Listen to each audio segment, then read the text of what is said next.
Welcome to Angels online platform. तो आज हम लोग सॉल्यूशन करने वाले हैं जेई मेगा टेस्ट पेपर का। तो स्टार्ट करते हैं।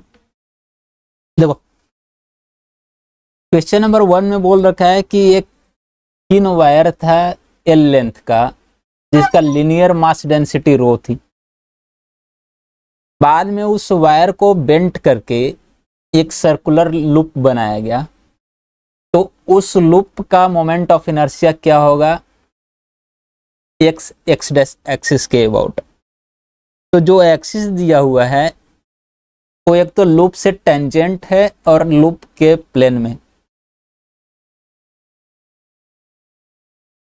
तो हम लोग जानते हैं कि अगर कोई एक्सिस रिंग के टेंजेंट हो और रिंग के ही प्लेन में हो तो उस एक्सिस के अबाउट मोमेंट ऑफ इनर्शिया होता है 3/2 mr²। मतलब हम लोग जानते हैं कि I जो होता है 3/2 mr²। अब यहाँ पे m जो है उस रिंग का मास, लूप का मास। तो लीनियर मास डेंसिटी रो दिया हुआ है, इसमें अगर लेंथ से मल्टीप्लाई कर दे तो मास मिल जाएगी। तो हम लोग बोलेंगे कि m जो होगा रो इंटू एल। अब देखो, अब इसका रेडियस निकालना है r। इस लूप का जो लेंथ है वो l है और सर्कुलर लूप का जो लेंथ, लंबाई होता है वो 2πr होता है। तो हम लोग बोलेंगे कि 2πr इक्वल टू एल। इसलिए r equal to L upon 2π। तो जो I इक्वल टू 3/2 mr² आया, इसमें m के जगह पे रो l और r के जगह पे l/2π डालेंगे तो मुझे I मिल जाएगा। और वैल्यू डालने के बाद ऑप्शन डी करेक्ट आएगा। मतलब I का वैल्यू 3 रो LQ upon 8πr²। Next question देखो।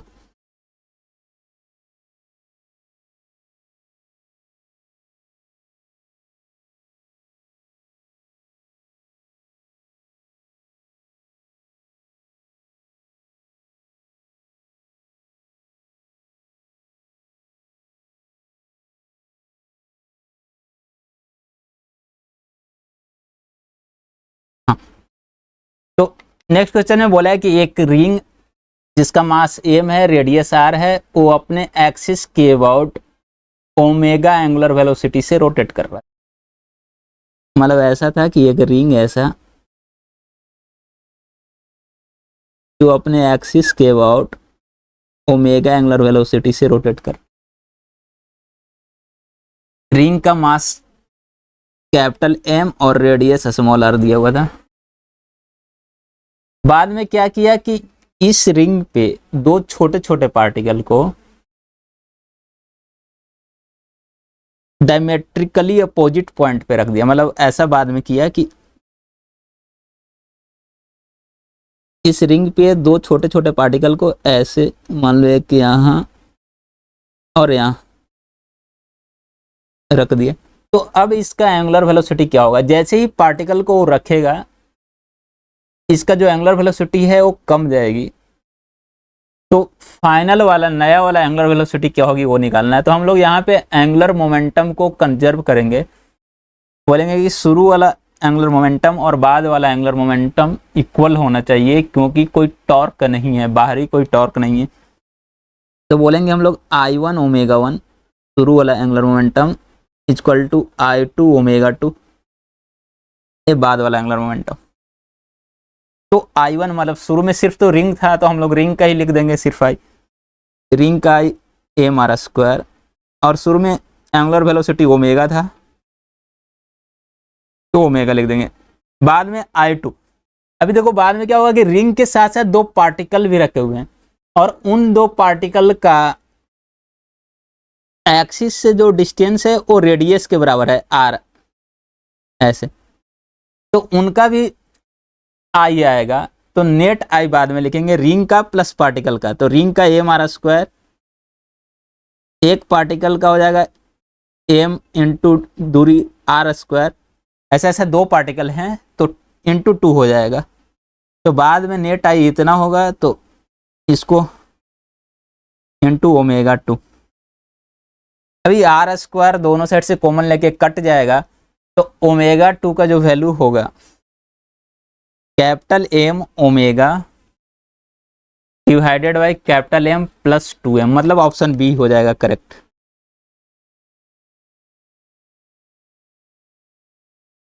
नेक्स्ट क्वेश्चन देखो,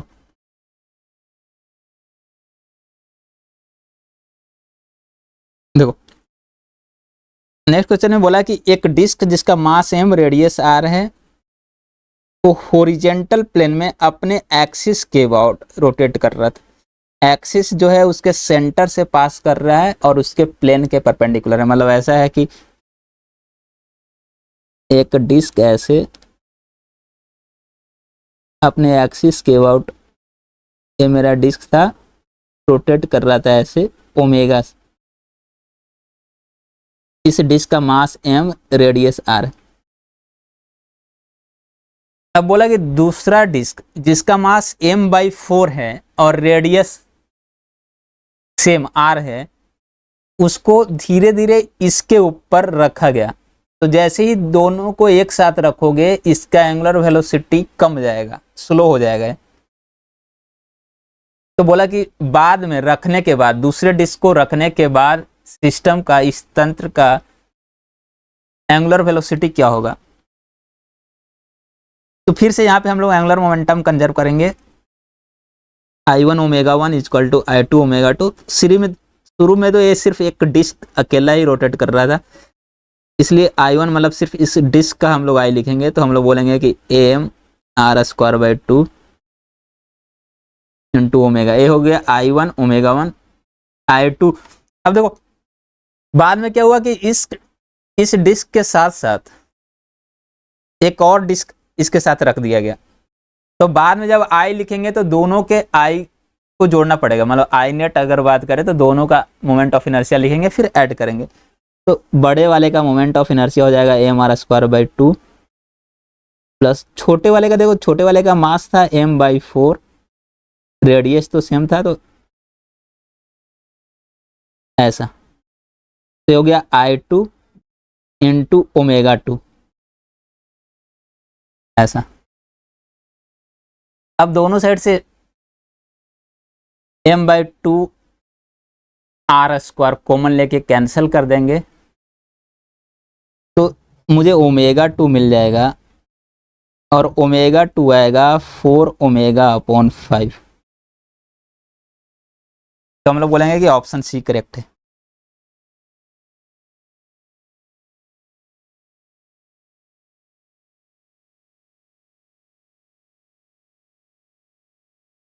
नेक्स्ट वाला देखो,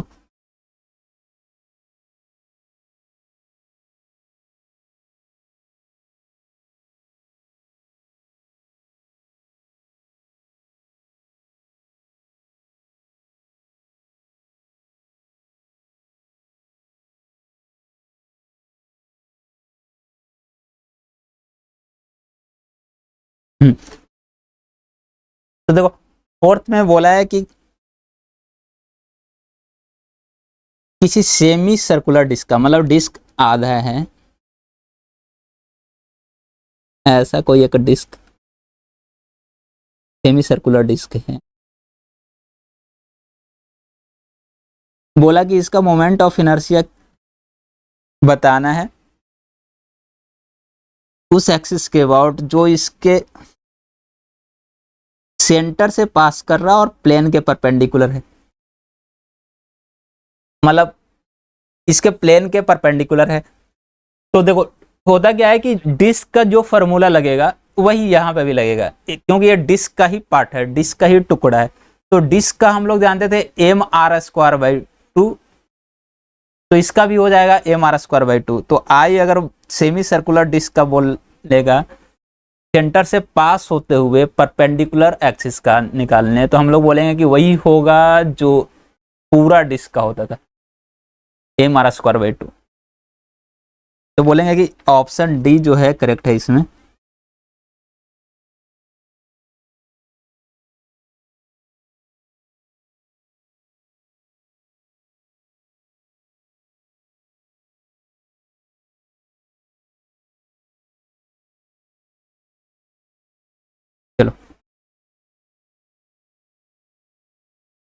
तो नेक्स्ट वाला फिफ्थ, देखो बोला कि किसी पार्टिकल पे ये फोर्स लग रहा है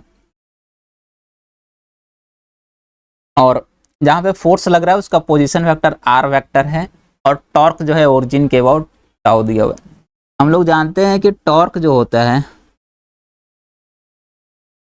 आर क्रॉस एफ होता है, मतलब कि आर क्रॉस एफ करेंगे तो मुझे टॉर्क मिलेगा और आर क्रॉस एफ करने के बाद जो रिजल्ट आएगा दो वेक्टर का जो क्रॉस प्रोडक्ट का रिजल्ट, क्रॉस प्रोडक्ट का जो रिजल्ट होता है वो उन दोनों वेक्टर के परपेंडिकुलर होता है। मतलब जो टॉर्क होगा वो आर के भी परपेंडिकुलर होगा और एफ के भी परपेंडिकुलर होगा। अब जब टॉर्क आर और एफ के साथ परपेंडिकुलर है तो टॉर्क का आर के साथ या एफ के साथ अगर हम लोग डॉट प्रोडक्ट करेंगे तो रिजल्ट जीरो आएगा, क्योंकि टॉर्क और आर के बीच का एंगल 90 डिग्री है। तो डॉट प्रोडक्ट करेंगे तो जीरो, उसी तरह एफ के साथ टॉर्क का डॉट प्रोडक्ट करेंगे तो जीरो। तो बोलेंगे कि ऑप्शन डी करेक्ट होगा यहाँ पे।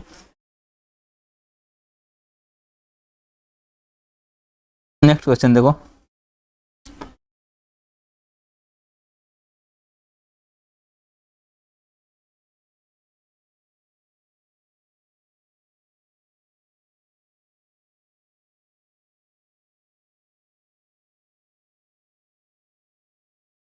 देखो यहाँ पे बोला कि एक यूनिफॉर्म स्क्वायर प्लेट है साइड ए का और मास एम का, तो उनका मोमेंट ऑफ इनर्शिया निकालना है मुझे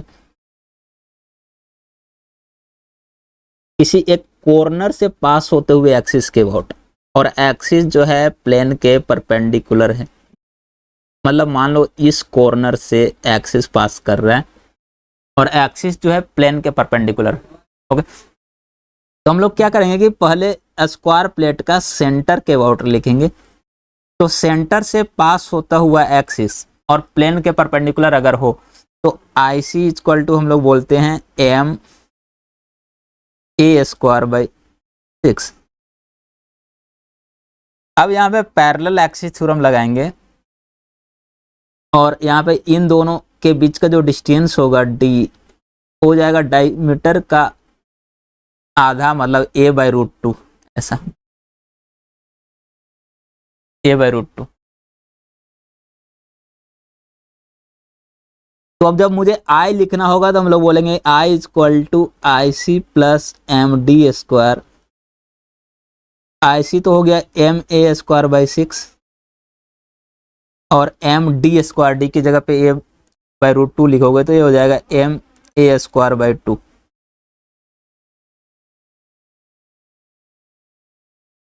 अब इन दोनों को ऐड करोगे तो आंसर मिल जाएगा। तो करेक्ट आंसर होगा ऑप्शन ए। नेक्स्ट वाला देखो,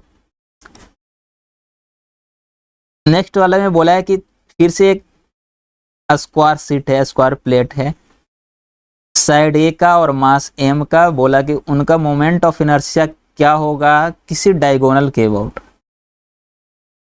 तो ये मेरा स्क्वायर प्लेट हो गया और ये हो गया एक डायगोनल, एक के हो गया डायगोनल। डायगोनल जो है स्क्वायर प्लेट के प्लेन में होता है। ओके, मतलब सेम प्लेन में। तो एक को हम लोग बोल देते हैं एक्स और एक को वाई, मतलब एक हो गया आई एक्स एक आई वाई, और सेंटर से पास होता हुआ और इस स्क्वायर प्लेट के प्लेन के परपेंडिकुलर वाले एक्सिस को हम लोग बोल दे रहे हैं आई जेड, जो यहाँ से पास हो रहा है। तो यहाँ पे परपेंडिकुलर एक्सिस थ्योरम लगाएंगे। परपेंडिकुलर एक्सिस थ्योरम लगाएंगे तो हम लोग बोलेंगे कि I Z is equal to I X plus I Y, और आई जेड का वैल्यू हम लोग जानते हैं स्क्वायर प्लेट के केस में कि एम ए स्क्वायर बाई 6 होता है। तो M A square by 6 equal to I X plus I Y. अब आई एक्स और आई वाई बराबर ही होंगे क्योंकि ये सिमेट्रिकल हैं, चाहे डायगोनल आई एक्स के अबाउट पूछ, एक्स के अबाउट पूछ देता है या वाई के अबाउट, ये दोनों तो डायगोनल ही हैं, तो इन दोनों का तो मोमेंट ऑफ इनर्शिया बराबर ही होगा, तो हम लोग बोलेंगे आई एक्स और आई वाई बराबर होगा, यानी आई एक्स प्लस आई वाई को हम लोग लिख सकते हैं 2 2 तो अब आई एक्स निकालना होगा तो 2 इधर जाके डिवाइड में हो जाएगा, मतलब हम लोग आई एक्स बोलेंगे ma²/12, इसलिए option D correct.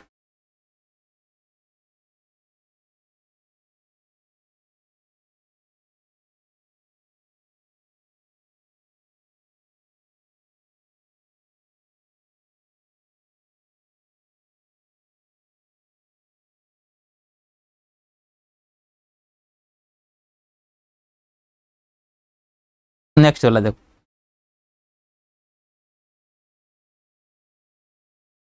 Question number 8 में क्या है कि एक रॉड है जो एक अपने एंड के अबाउट हिंज किया हुआ है, मतलब एक्सिस जो है रॉड के किनारे से पास हो रहा है, ऐसा हिंज किया हुआ है यहाँ पे, तो मतलब हम लोग बोलेंगे एक्सिस मेरा यहाँ से पास हो रहा है, और शुरू में ये रॉड जो था ओरिजेंटल के साथ 30 डिग्री एंगल बनाया था, ये मेरा हो गया रॉड का सेंटर, बोलेंगे सेंटर ऑफ मास यहाँ पे है, रॉड का लेंथ L था, तो ये वाला जो डिस्टेंस है हो जाएगा L/2 क्योंकि सेंटर बीच में होता है।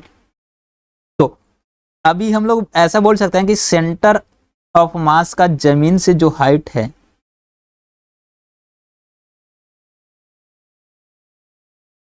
ये वाला एच, ये L/2 sign 30 degree, L/2 sign 30 degree,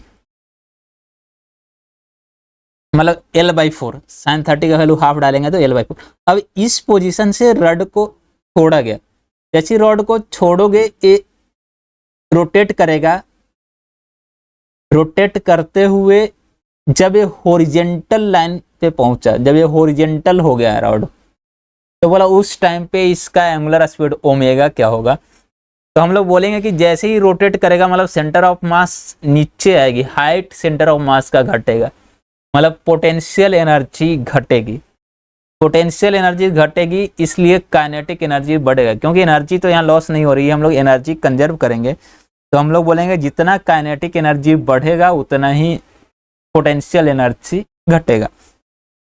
तो mgh ये हो गया पोटेंशियल एनर्जी में decrease equal to increase in kinetic energy half I omega square. अभी ये रॉड है, एक्सिस जो इसके एंड से पास हो रहा है, इसलिए आई का वैल्यू हम लोग बोलेंगे mL²/3, एच के जगह पे L/2 साइन 30 डिग्री मतलब L/4। तो अब इस वाले इक्वेशन में एच के जगह पे L/4 और आई की जगह पे mL²/3 डाल देंगे तो मुझे ओमेगा मिल जाएगा,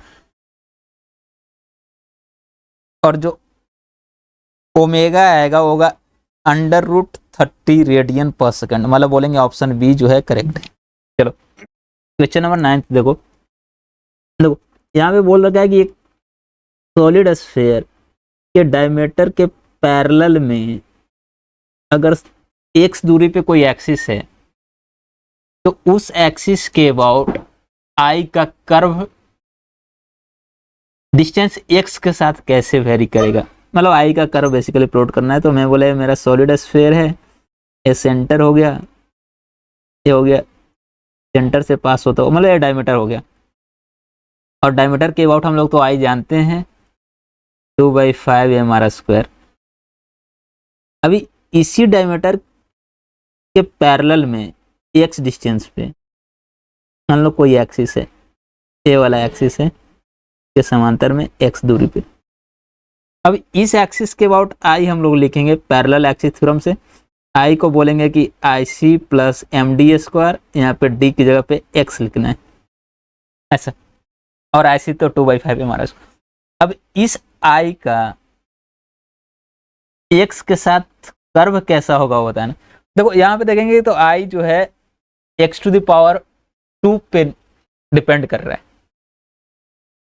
तो पावर 2 है x का, मतलब कि अगर कर्व बनाएंगे तो स्ट्रेट लाइन तो होगा नहीं, पैराबोला होगा। और ये पैराबोला कहाँ से स्टार्ट होगा, तो x का वैल्यू 0 डालेंगे तो i का वैल्यू देखोगे IC के बराबर होगा, मतलब 2/5 हमारा स्क्वायर के बराबर। 0 तो नहीं होगा, मतलब 0 से स्टार्ट नहीं होगा। तो इसलिए हम लोग बोलेंगे कि ऑप्शन डी करेक्ट है। पैराबोलिक तो होगा बट ओरिजिन से स्टार्ट नहीं होगा, क्योंकि x 0 होने के बाद i का वैल्यू 0 नहीं होगा, i का वैल्यू IC के बराबर होगा।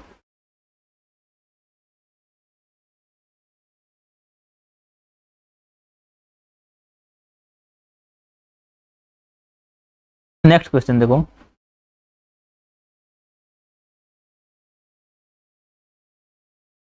बोला कि किसी बॉडी का मोमेंट ऑफ इनर्शिया किसी गिवन एक्सिस के अबाउट दिया हुआ है, मतलब आई का वैल्यू तुमको दे रखा है 10th वाले में 1.5 kg मीटर स्क्वायर।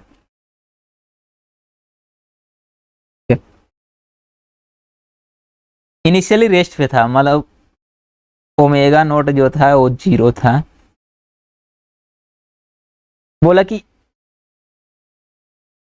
इसकी काइनेटिक एनर्जी 1200 जूल करने के लिए एंगुलर एक्सेलरेशन इसको दिया गया 20 रेडियन पर सेकंड स्क्वायर। मतलब ऐसा है, मतलब काइनेटिक एनर्जी हम लोग बोल सकते हैं कि 1200 जूल। अल्फा का वैल्यू दिया हुआ है 20 रेडियन पर सेकंड का। तो टाइम बताना, मतलब कितने टाइम बाद, कितने टाइम इतना अल्फा अप्लाई करने के बाद उसका काइनेटिक एनर्जी 1200 जूल होगा। तो काइनेटिक एनर्जी का फॉर्मूला हम लोग जानते हैं, हाफ आई ओमेगा स्क्वायर। इसका वैल्यू हो जाएगा 1200 जूल। आई की जगह पे हम लोग लिखेंगे 1.5। तो जब आई की जगह पे 1.5 लिख दोगे तो ओमेगा मिल जाएगा। यहाँ से इस वाले में आई का वैल्यू 1.5 रखेंगे तो ओमेगा मिल जाएगा, मतलब अंतिम वाला उसका एंगुलर वेलोसिटी क्या है वो मिल जाएगा। अब हम लोग इक्वेशन 1 लगाएंगे, omega equal to omega naught plus alpha T. Omega naught तो 0 था, ए वाला चीज 0 था, अल्फा दिया हुआ है क्वेश्चन में 20 रेडियन पर सेकंड स्क्वायर। ओमेगा का वैल्यू तुमको मिल जाएगा यहाँ से, half I omega square equal to 1200 करने के बाद। तो इस समीकरण में हम लोग ओमेगा का वैल्यू डाल देंगे तो टी मिल जाएगा, और यहाँ से टी का जो वैल्यू आएगा वो 2 सेकंड। नेक्स्ट वाला देखो,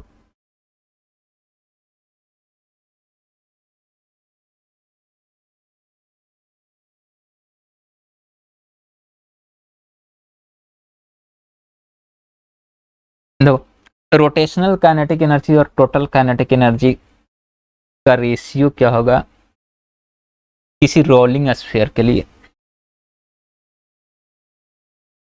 मतलब के E are rotational kinetic energy upon के ई टोटल बताना है।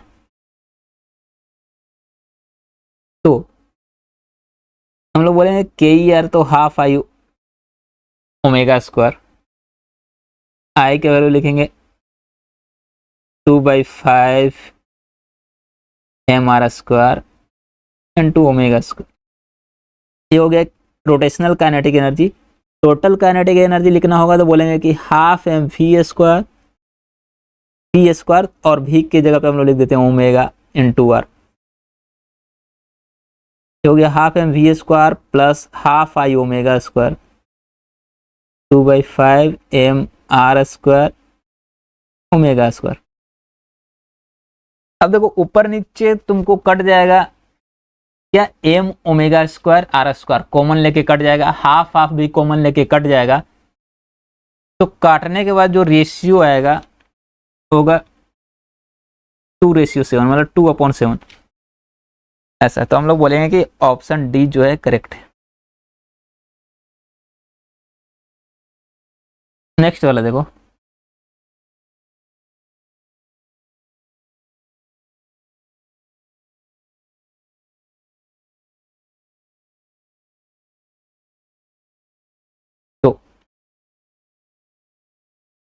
नेक्स्ट वाले में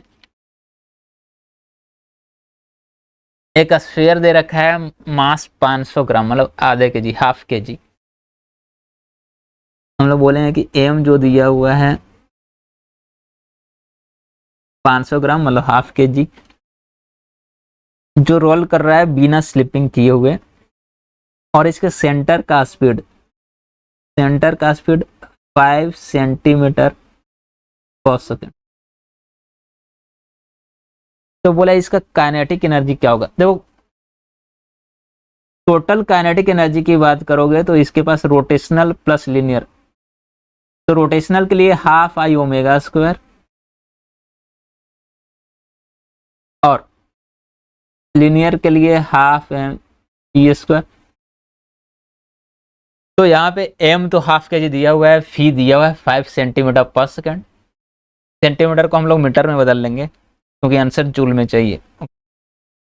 और आई जो है, आई की जगह पे स्फीयर है, तो स्फीयर का हम लोग लिखेंगे 2/5 m r स्क्वायर, और ओमेगा की जगह पे लिखेंगे फी स्क्वायर, ओमेगा स्क्वायर को लिखेंगे फी square upon are square.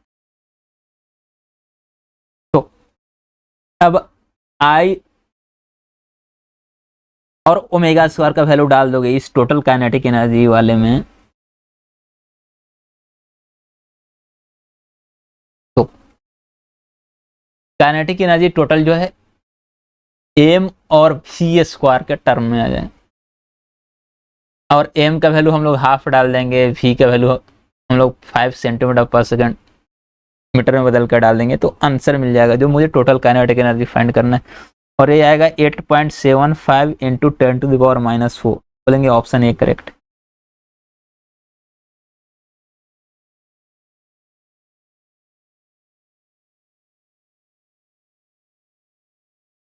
Next वाला क्वेश्चन देखो।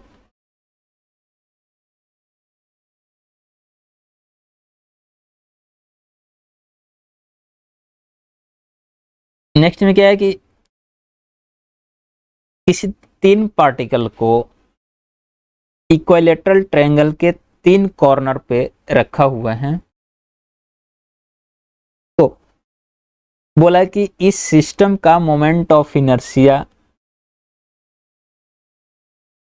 क्या होगा, एक्स ई एक्सिस के अबाउट, ई एक्स एक्सिस के अबाउट। तो जो एक्सिस है ई एक्स, उस साइड ई जी के परपेंडिकुलर है, ऐसा है, मतलब कि ये मेरा ट्रायंगल हुआ, इसके तीनों कॉर्नर पे ऐसा मास रखा हुआ है, इस साइड का नाम ई ई और एफ बोल रखा है।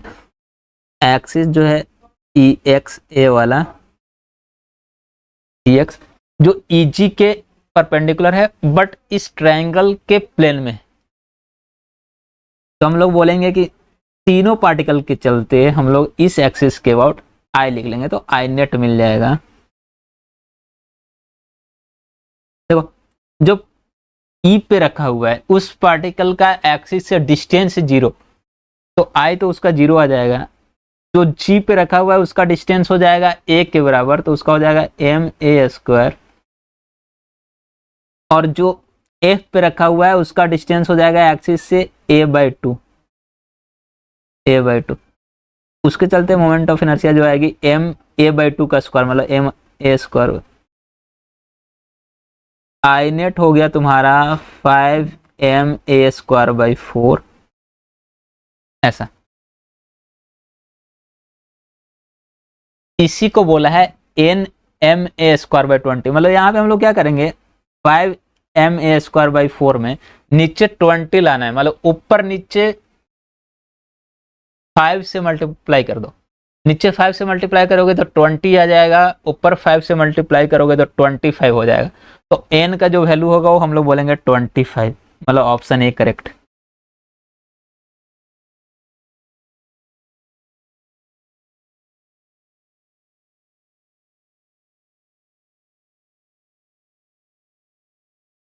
नेक्स्ट वाला देखो।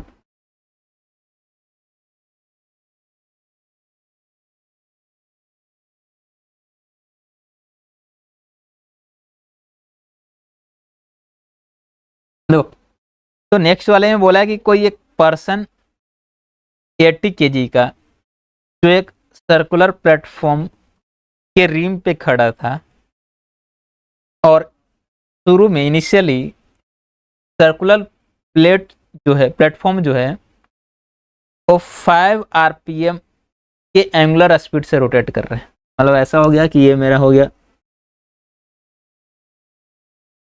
प्लेटफॉर्म, सर्कुलर प्लेटफॉर्म, और आदमी जो है रिम पे खड़ा है। मतलब आदमी शुरू में यहाँ पे खड़ा था ऐसे, ऐसा, और ये रोटेट कर रहा था 5 आरपीएम। बाद में आदमी रिम से चल के सेंटर पे आ गया, तो इस प्लेटफॉर्म का एंगुलर स्पीड क्या होगा वो बताना। यहाँ पे भी बोलेंगे कि कोई बाहरी टॉर्क नहीं है, इसलिए एंगुलर मोमेंटम कंजर्व होना चाहिए। तो I1 omega 1 equal to I2 omega 2। जब I1 हम लोग लिखेंगे तो बोलेंगे एक तो रिंग का, सॉरी रिंग का नहीं, सर्कुलर प्लेटफॉर्म का, मतलब डिस्क का।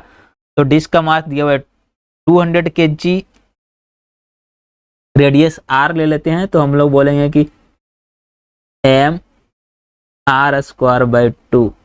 ये तो प्लेटफॉर्म का हो गया, प्लस आदमी का भी कुछ आएगा।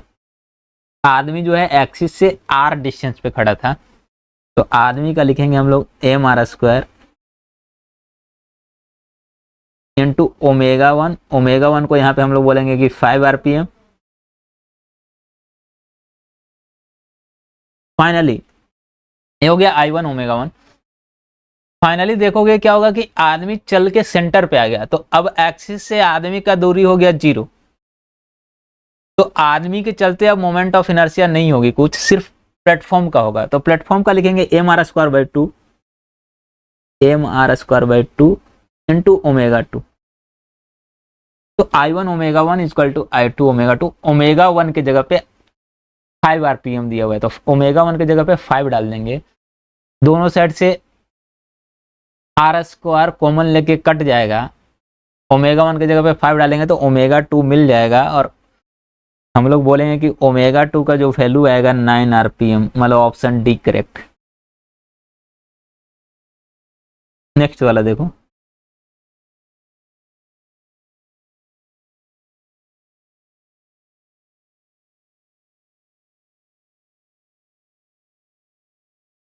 देखो एक सॉलिड हेमिस्फीयर है, मतलब आधा गोला सॉलिड,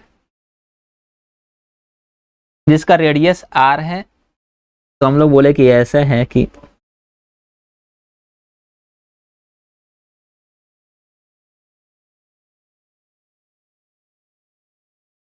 ये आधा गोला है सॉलिड हेमिस्फीयर,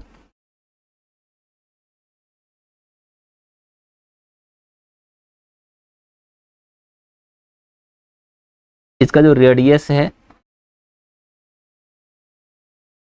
वो दे रखा है 8 सेंटीमीटर। तो बोला इसके फ्लैट सरफेस के सेंटर से, मतलब इस जगह से कितना ऊपर इस हेमिस्फीयर का सेंटर ऑफ मास होगा। मतलब एक्स ऊपर बोला, तो एक्स का वैल्यू क्या होगा वो बताना है। अभी देखो सॉलिड हेमिस्फीयर के केस में हम लोग जानते हैं कि जो सेंटर ऑफ मास होता है प्लेट सरफेस के सेंटर से 3r/8 सेंटीमीटर की ऊंचाई पे। 3r/8 ये होता है सेंटर ऑफ मास की डिस्टेंस सेंटर से, मतलब ऐसा। और इसको एक्स बोल रखा है क्वेश्चन में एक्चुअली। तो 3r/8 equal to x, are के जगह पे 8 सेंटीमीटर डालेंगे तो 8 कट जाएगा, तो जो एक्स है वो आएगा 3 सेंटीमीटर। हम लोग बोलेंगे कि प्लेट सरफेस के सेंटर से 3 सेंटीमीटर ऊपर, मतलब option B correct. Next question देखो,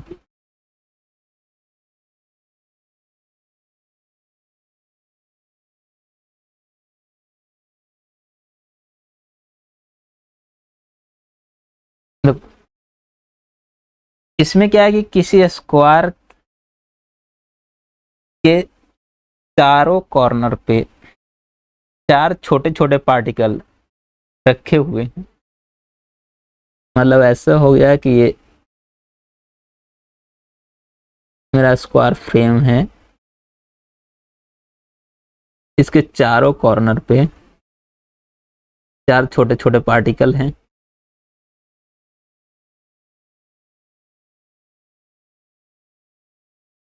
और एक्सिस जो है डायगोनल के पैरेलल और किसी एक फ्रेम से ऐसे पास हो रहा है, तो एक कॉर्नर से पास हो रहा है। ये मेरा डायगोनल हो गया,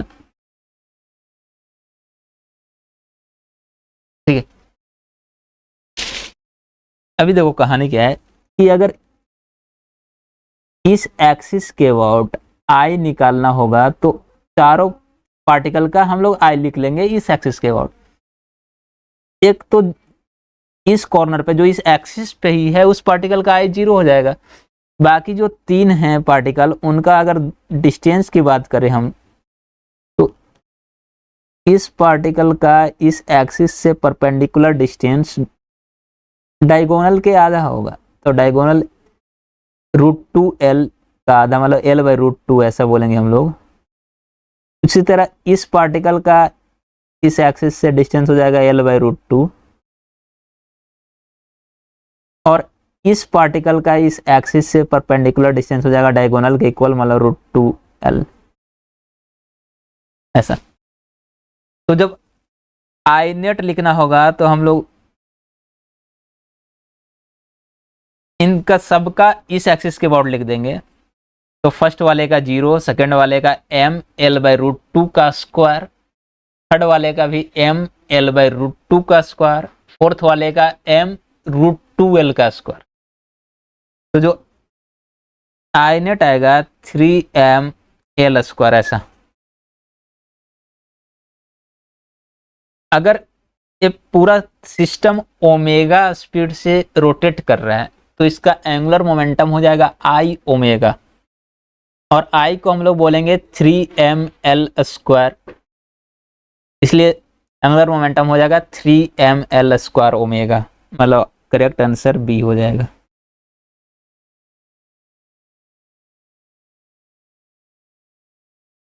नेक्स्ट वाला देखो,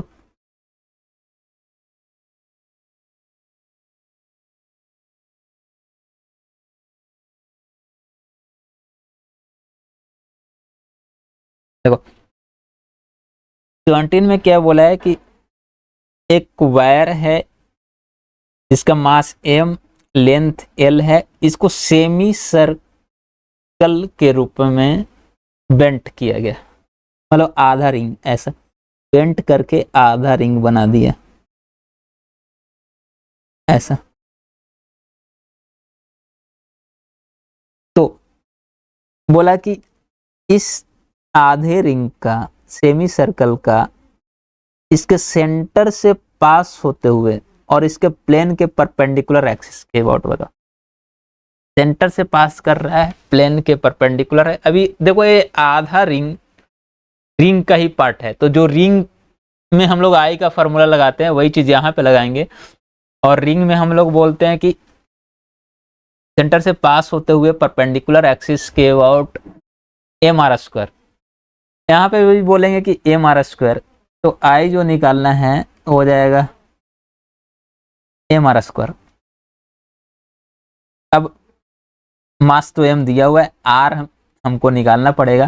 तो इस रिंग का लंबाई दिए हुए वायर की लंबाई के बराबर इस आधे रिंग का लंबाई, मतलब आधे रिंग का हो जाएगा πr = बोल देंगे, क्योंकि जो वायर दिया गया था जिससे बनाया गया है उसकी लंबाई l थी। तो πr = r = l/π। तो इस IC = m r² में r की जगह हम लोग l/π डाल देंगे तो हो जाएगा m l² / π²। तो बोलेंगे कि करेक्ट ऑप्शन हो जाएगा C। 18 देखो,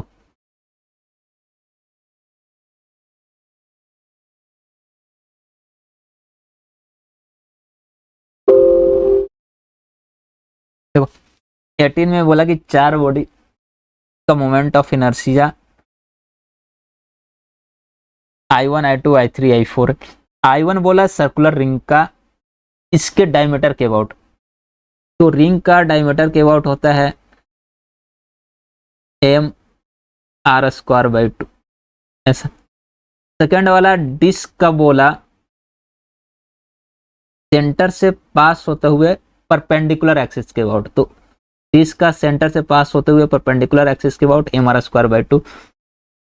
थर्ड वाला बोला सॉलिड सिलेंडर का उसके अपने एक्सिस के अबाउट, तो mr²/2। फोर्थ वाला बोला है सॉलिड स्फीयर का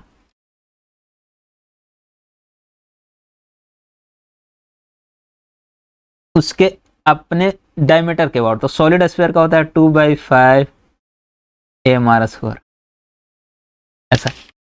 तो यहाँ पे हम लोग बोलेंगे कि I1 I2 और I3 ये तीनों तो बराबर हैं और I4 से ज्यादा है, क्योंकि I4 जो है 2/5 mr², मतलब 0.4 mr² है, और I1 I2 I3 mr²/2 मतलब 0.5 mr², तो ये जो है I4 से ज्यादा है, तो बोलेंगे इसलिए ऑप्शन सी जो है करेक्ट है इसमें।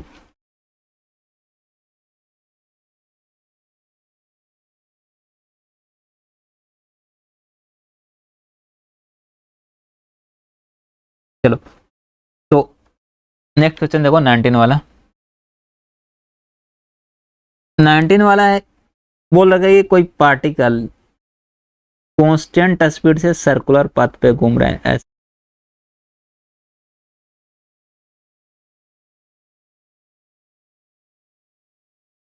तो कोई पार्टिकल है इस सर्कुलर पाथ पे कांस्टेंट स्पीड v से ऐसे घूम रहा है, ऐसे एंटी क्लॉकवाइज डायरेक्शन। तो सेंटर के अबाउट जो एंगुलर मोमेंटम आएगा हो जाएगा mvr, क्योंकि सेंटर से इस पार्टिकल का डिस्टेंस हमेशा रेडियस के बराबर होगा, तो mvr हो जाएगा एंगुलर मोमेंटम।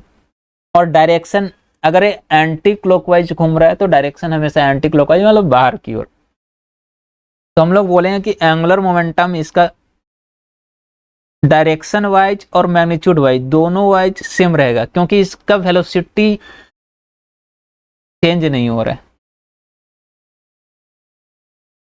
इसलिए ऑप्शन बी जो है करेक्ट है।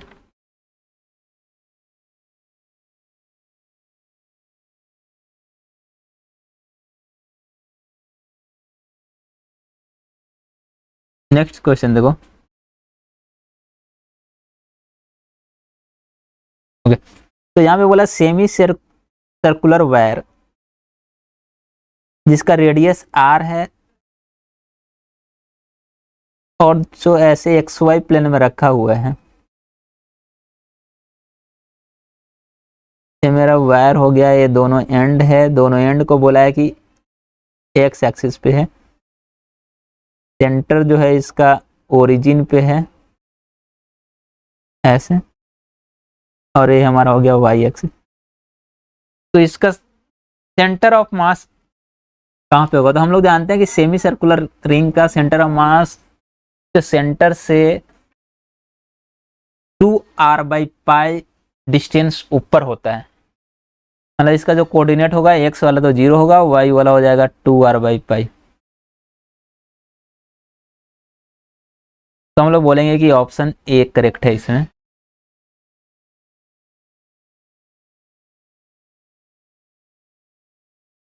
ट्वेंटी वन देखो।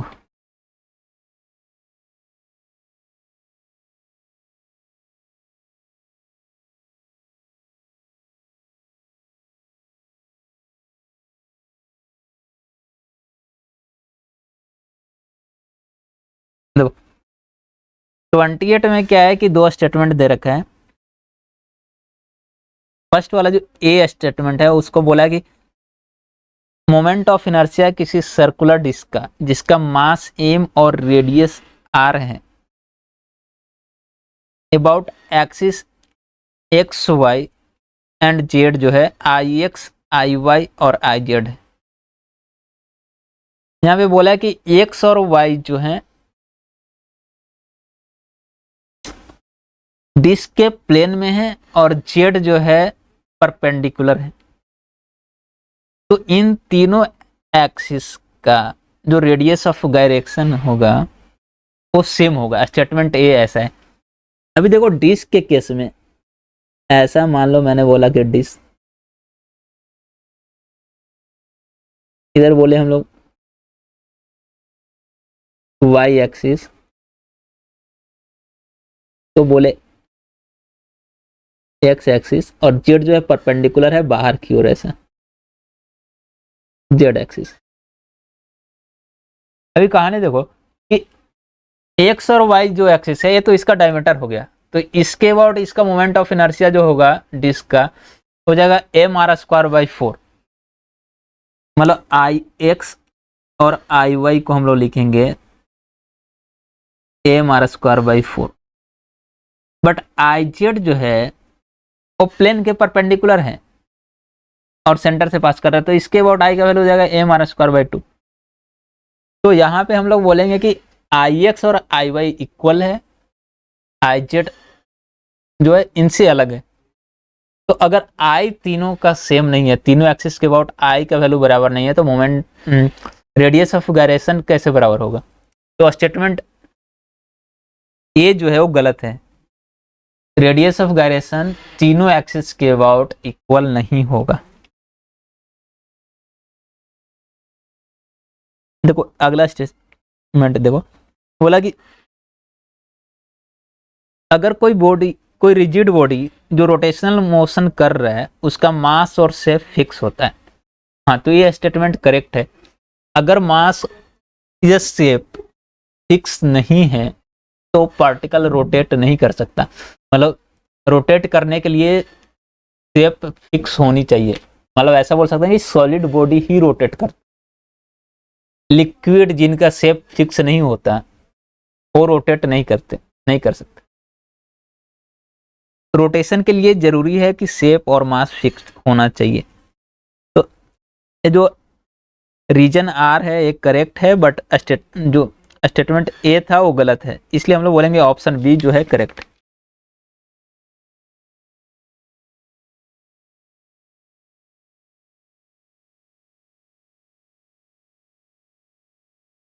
नेक्स्ट देखो,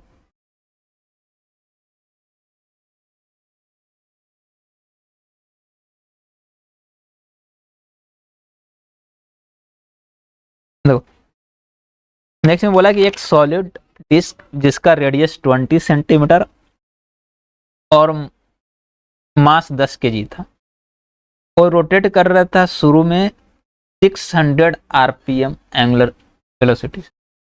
मतलब ओमेगा नोट जो है 600 आरपीएम, इसको रेडियन पर सेकंड में बदलने के लिए 2π/60 से गुना करेंगे तो हो जाएगा 20π रेडियन पर सेकंड। सॉलिड डिस्क है इसलिए इसका आई का जो वैल्यू होगा वो हो जाएगा एम आर स्क्वायर बाई 2। अब इसको 10 सेकंड में रोकने के लिए 10 सेकंड में रोकने के लिए रिटार्डिंग टॉर्क कितना लगाना पड़ेगा वो बताना है। रोकना है मतलब अंतिम वाला एंगुलर वेलोसिटी 0 करना है। तो हम लोग यूज करेंगे equation omega final is equal to omega initial plus alpha T, A वाला फर्स्ट वाला। ओमेगा फाइनल को 0 रखेंगे, ओमेगा इनिशियल को 20π रेडियन पर सेकंड मतलब, और टी का वैल्यू 10 रखेंगे तो यहाँ से अल्फा मिल जाएगा। अल्फा मिल जाएगा और आई का वैल्यू तो एम आर स्क्वायर बाई 2 से हम लोग कैलकुलेट कर लेंगे। एम दिया हुआ है, आर दिया हुआ है, तो आई भी ही गया है, तो टॉर्क जो निकालना है बोलेंगे आई गुना अल्फा। तो सोल्व करने के बाद टॉर्क का जो वैल्यू आएगा 4π इंटू 10⁻⁻1 न्यूटन पर मीटर। मतलब बोलेंगे ऑप्शन डी जो है करेक्ट।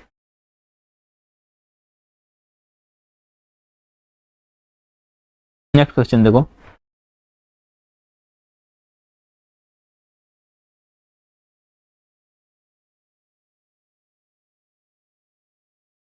नेक्स्ट में क्या है कि दो डिस्क है जिनका रेडियस कैपिटल आर और स्मॉल आर, और मास पर यूनिट एरिया मतलब सिग्मा दोनों के लिए बराबर है, और बोला कि मोमेंट ऑफ इनर्शिया का डिस्क, दोनों डिस्क का मोमेंट ऑफ इनर्शिया का रेशियो क्या होगा। एक का बड़े डिस्क का उसने बोला एक्सिस ए बी के अबाउट, ए बी जो है सेंटर से पास हो रहा है और प्लेन के परपेंडिकुलर है, ओके। और छोटे डिस्क का मोमेंट ऑफ इनर्शिया मुझे निकालना है इसके एक डायमीटर के अबाउट। देखो, तो बड़े डिस्क को अगर हम लोग डिस्क को 1 बोल दे तो I1 को लिखेंगे हम लोग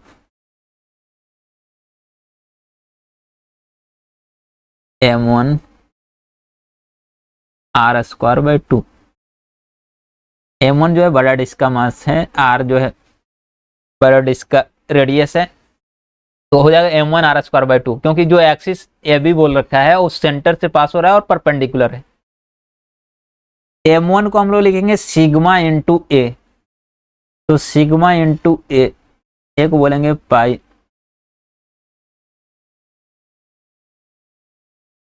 ऐसा। तो ये हो जाएगा I1। I2 जो है छोटे डिस्क मोमेंट ऑफ इनर्शिया है उसके किसी डायमीटर के अबाउट, तो डायमीटर के अबाउट हम लोग लिखेंगे m2 small R square by 4। फिर से m2 को हम लोग लिखेंगे सिग्मा इंटू छोटे डिस्क का एरिया, मतलब sigma into pi small R square.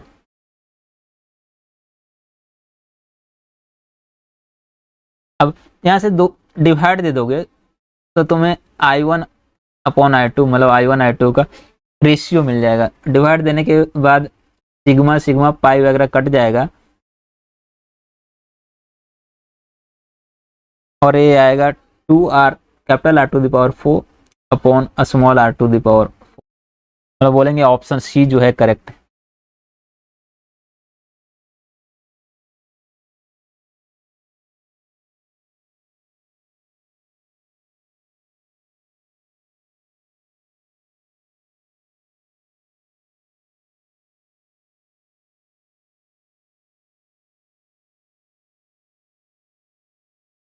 Next वाला देखो,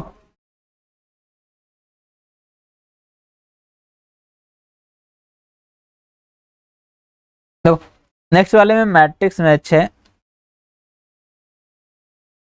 तो लिस्ट ए में बोल लगा कि मोमेंट ऑफ इनर्शिया किसी रड का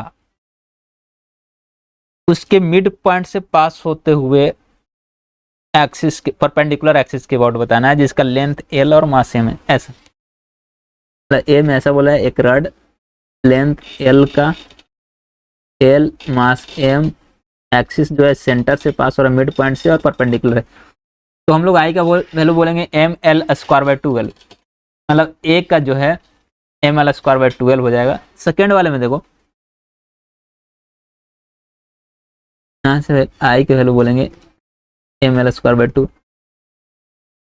बी वाले में क्या है कि एक रड है लेंथ एल का बट उसका मास 2m दिया हुआ है, बोला मोमेंट ऑफ इनर्शिया बताओ परपेंडिकुलर एक्सिस बट एंड से पास हो रहा है उसके अबाउट।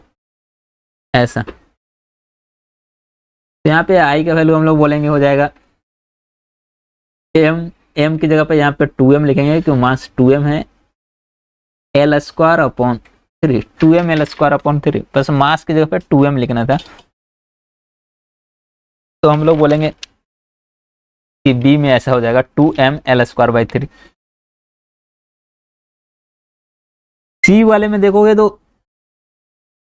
एक रड दिया हुआ है 12 लेंथ का, लेंथ तो उसका 12 है और मास m है, और मोमेंट ऑफ इनर्शिया बोला कि सेंटर से पास होते हुए परपेंडिकुलर एक्सिस के अबाउट, मतलब ऐसा बोलेंगे कि एक रड दिया हुआ है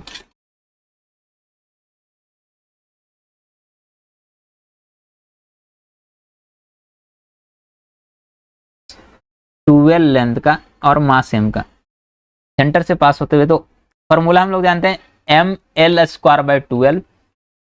एम यहाँ पे लेंथ के जगह पे बस हमको लिखना है 12 का स्क्वायर, 12 का स्क्वायर अपॉन 12।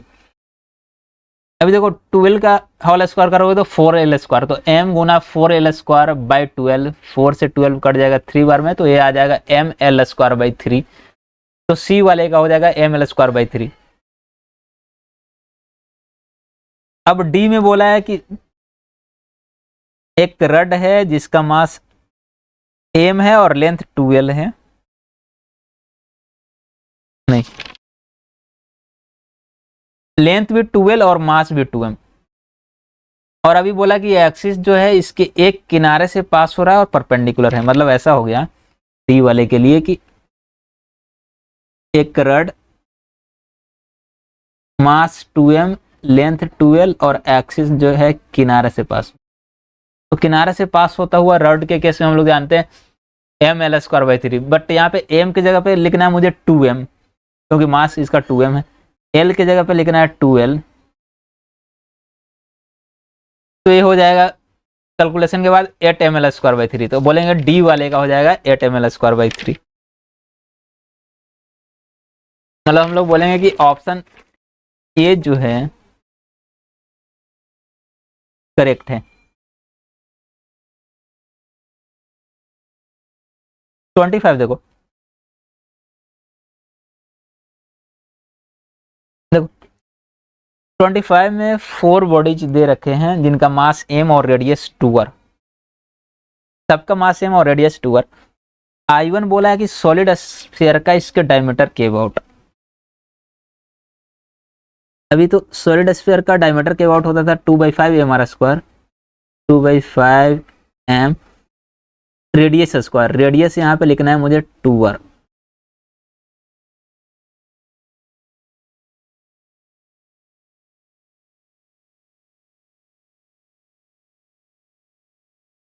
तो हो जाएगा 8/5 m r स्क्वायर कैलकुलेशन के बाद। देखो I2 बोला है सॉलिड सिलेंडर, उसके axis say about. Solid cylinder का m radius square by 2, m radius square by 2, radius 2r दिया हुआ है तो स्क्वायर करेंगे तो यहाँ पे हो जाएगा 2m r स्क्वायर। थर्ड वाले में सॉलिड सर्कुलर डिस्क I3 को बोल रखा है कि सॉलिड सर्कुलर डिस्क, मतलब डिस्क का उसके डायमीटर के अबाउट बोला है। डायमीटर के अबाउट होता है M R square by 4, M radius square by 4, तो हो जाएगा एम आर स्क्वायर। और I4 में बोला है रिंग का उसके डायमीटर के अबाउट, तो रिंग का डायमीटर के अबाउट होता है एम रेडियस स्क्वायर बाई 2, जगह 2m r स्क्वायर। अभी देखो बोला कि 2I2 plus I3, 2 into I2 plus I3 plus I4 का वैल्यू x I1 है, तो x का वैल्यू बताना है। तो इस वाले में यहाँ पे 2 into I2 plus I3 plus I4, इसके जगह पे हम लोग I2 I3 I4 का वैल्यू डाल देंगे, तो मुझे जो x निकालना है वो मिल जाएगा। और x का वैल्यू यहाँ से आएगा 5। तो हम लोग बोलेंगे ऑप्शन सी करेक्ट है।